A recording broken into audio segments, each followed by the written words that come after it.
Excuse me, pwede kong ma-interview? Kahit akong tagang pang tricycle or pang coffee, ano lang, 4 questions lang, promise. Ikaw na, girl. Ano lang, super dali, promise. 4 lang questions lang. Ano lang, italk sa'yo man sa questions. Super dali mo lang, okay lang. What is your name and how old are you? I'm Jane. I'm 22. Jane, you look so hot tonight. you. Sexy, right? And very fit. And you're welcome. Okay, here's the very first question. How old is too old for you to date? I think 28 years old. That's too old for you? Yeah. Yeah. Interesting. How old are you again? You are 22. 22 and 28 is too old already? Yeah. Very interesting. Now, what if the man is between 40 and 60 years old, takes care of you financially, and gives you the princess treatment? Would you? Yes or no? Just yes or no? Yes. Of course. Yes. Okay.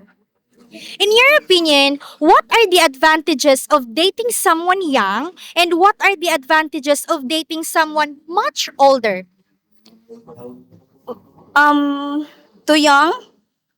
Someone young. Okay. They are take good care. Am I right? Okay. Huh? She said that it's because she said before we do this, she said that it's her English, right? Wow. Okay. Don't worry. It's fine. Yeah, you're doing good. How about the advantages of dating someone much older? They good. They they they take good care of me. They are provider. Good provider. Yep. Okay. And what else? That's all. That's all. Okay. Let's say your mom is single and dates an 80-year-old foreigner. How would you feel? I don't care. It's okay. Okay. Are you gonna be happy for her? Yeah. Okay. As much my mom is happy, so You're okay. yeah, I'm okay with that. Do you think you would ever date a much younger man if you were in your 60s? Um, if will they take care of me? Why not? Are you single, be, or do you have do you have a boyfriend? I'm single. How long have you been single? 22 years. You still studying? Working for now. Next year I'm gonna study. Also, you stopped. Yeah, it's this year. Yep. Okay, may we know what's your job? Coffee shop.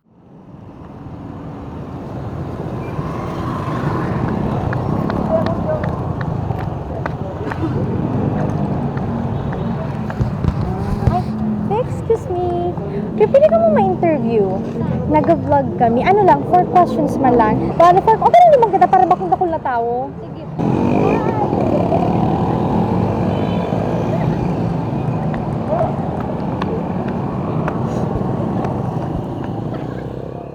May we know what's your name and how old are you? My name is Josa and I'm 25 years old.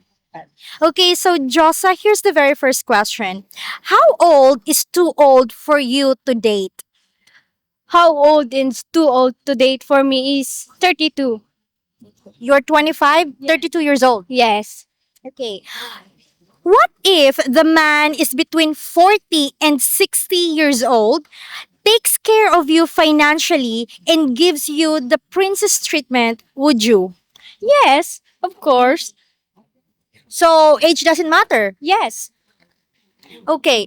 In your opinion, what are the advantages of dating someone young and what are the advantages of dating someone much older? The advantage of dating young is you are enjoying your life while young and if the dating the old younger your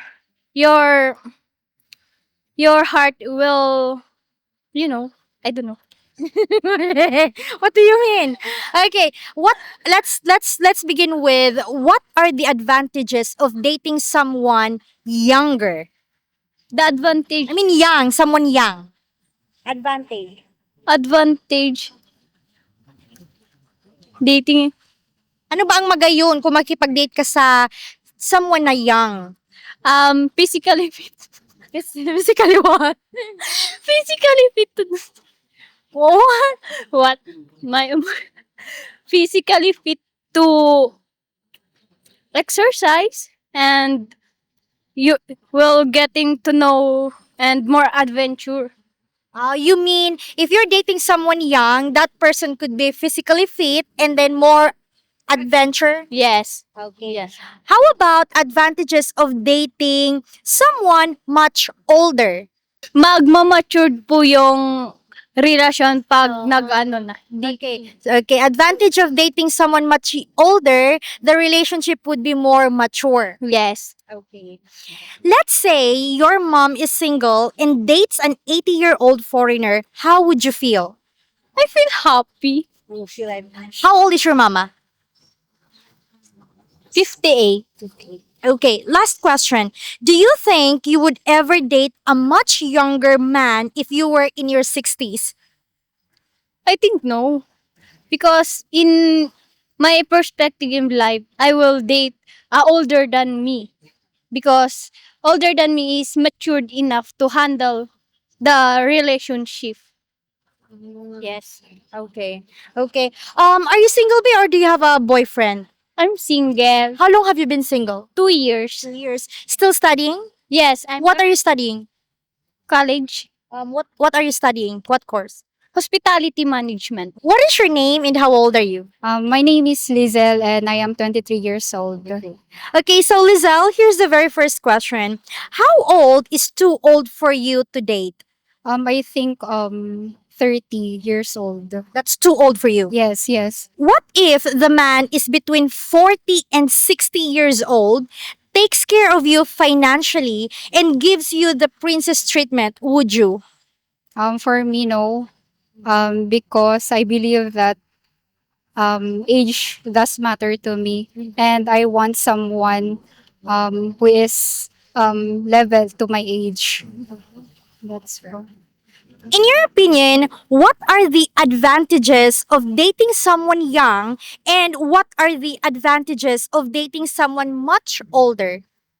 For me, dating much older for me is matured already since he is older than me.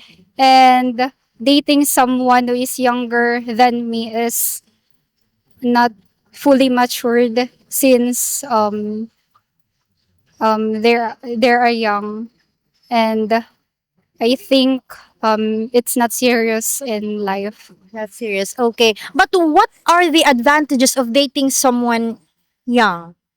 Maybe dating someone young is, I think, they are adventurous. They are happy with their life since they are young. You don't believe that someone who is, much older, he couldn't be adventurous just like the younger ones? Maybe. Um, yeah, maybe. Okay. Let's say your mom is single and dates an 80-year-old foreigner. How would you feel? It depends on my mom if she want that guy, and if she want it, then I support her. You support her. How old is your mom? She's already nearly 60 years old. Okay. Do you think you would ever date a much younger man if you were in your 60s? No, definitely not. Because I think younger man, I think we will not match since I am already older and he is young. Yeah. You're not in the like in a moment where you're in 60s, like you're looking for someone who's adventurous. No. I think um I'm already happy. Yeah, and I don't want no, I don't want already to find someone since I'm already 60 years old. And as long as I'm happy, and that's it. Okay. Are you single? Yes. How long have you been single? 4 years. 4 years. Okay, you are 23 years old. Still in college? No, I graduated last year. Last year, so fresh graduate. You're working now? Not yet. I will apply next year. Okay. Still looking, right? Yes, yes. Well, anyway, thank you so much, Lizelle. Thank you so much. We really appreciate your time. Thank you. Hi, everyone. Hopefully, we earned your subscription. And also, if you want extra videos, please consider becoming a YouTube member. Thank you for watching and take care, everyone. Bye bye.